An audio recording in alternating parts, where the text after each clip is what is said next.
Today I'm going to talk to you a little bit about what we are doing at Firmo, and then we'll open up for Q&A as well, and we'll have some more drinks afterwards. We also just had our founder who walked in, Dr. Amri Ross over here, so he'll be able to help answer any questions.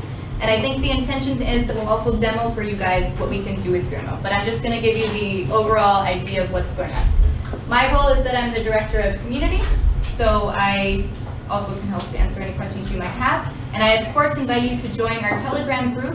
When we leave here today, if you follow up and want to have any questions or want to get in touch with anyone from our team, we love answering questions, we love connecting and talking with different people. But I know a lot of you come to the Nordic Blockchain Association events, and I'd love to see a show of hands to see how many people know what a derivative is, right off the bat. Wow, that's amazing.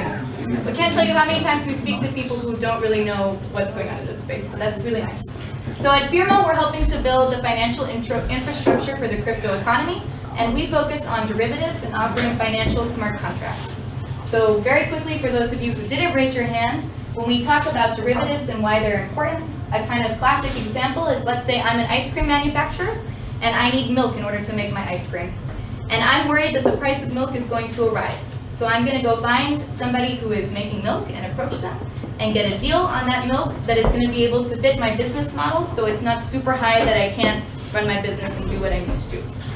So basically, I secure the delivery of the milk at a good price in the future, and the consequence of that is that I am hedging against market volatility. So it enables you to hedge and to speculate on what's going to happen in order to make things work.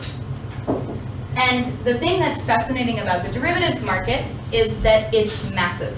It's really, really, really, really big. So derivatives are at the core of the global financial infrastructure, and they are 10 times the world's GDP, or approximately $1.2 quadrillion in terms of trade volume. It's like a number you can't even comprehend, it's so big. And we talk about what is that going to look like in the crypto economy, and the thing is we don't entirely know because we haven't been able to offer these financial instruments there yet. And we also see that the crypto economy is in a very early stage right now, that it's going to still be developed. It's very nascent, and I'm sure a lot of you are working in this space that you also know there's many different challenges and things that need to be solved before we can really move into that being the primary infrastructure we use for many of the different things that we do in the world today. So a lot of this is based on smart contracts, which Johannes helped to cover earlier, so I'm going to skip over explaining what it is. But a big thing that some people don't know about smart contracts is that 45% of the smart contracts currently deployed on Ethereum are vulnerable to have security vulnerabilities, which is really crazy because we talk a lot about moving this institution, that asset, our whole world onto the blockchain, but who in their right mind, whether you're a big institution or an individual, will put the majority of your assets onto the blockchain if there's almost a 50% chance that it could be at risk?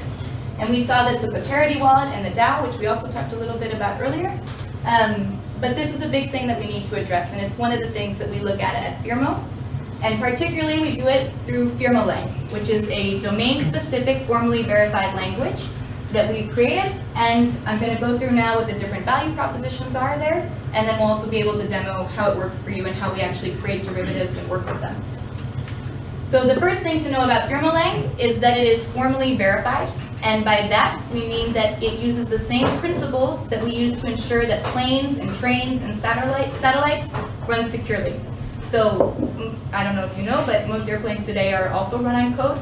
So when you enter, you want to make sure that nothing's going to happen because otherwise you crash. And we've applied the same kind of ideas to financial contracts, which you also don't want to be at risk.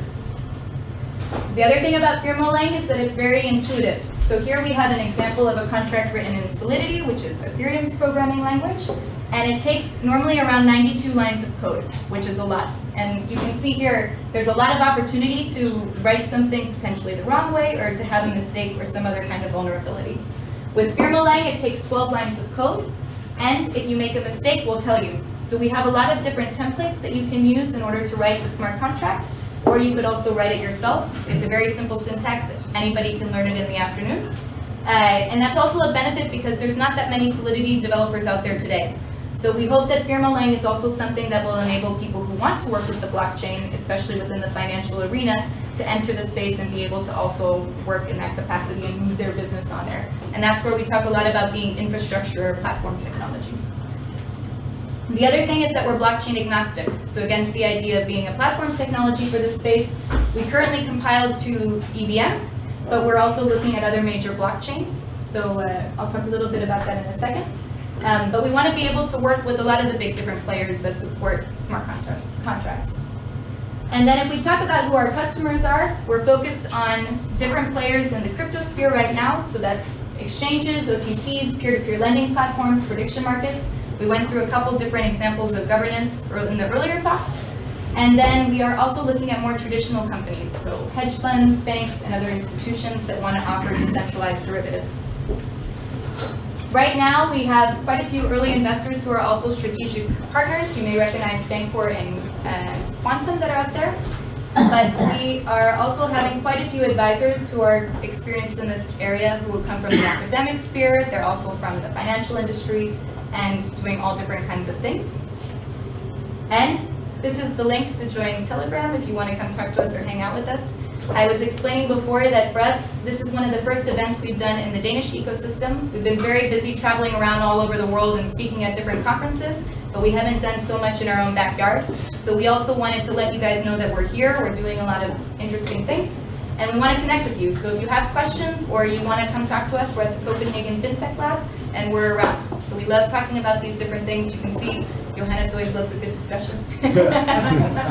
But we'd love to hear anything that you have to say or any other thoughts. We're going to open up for Q&A in a second, but I think we'll try to demo first. Yeah. Yeah?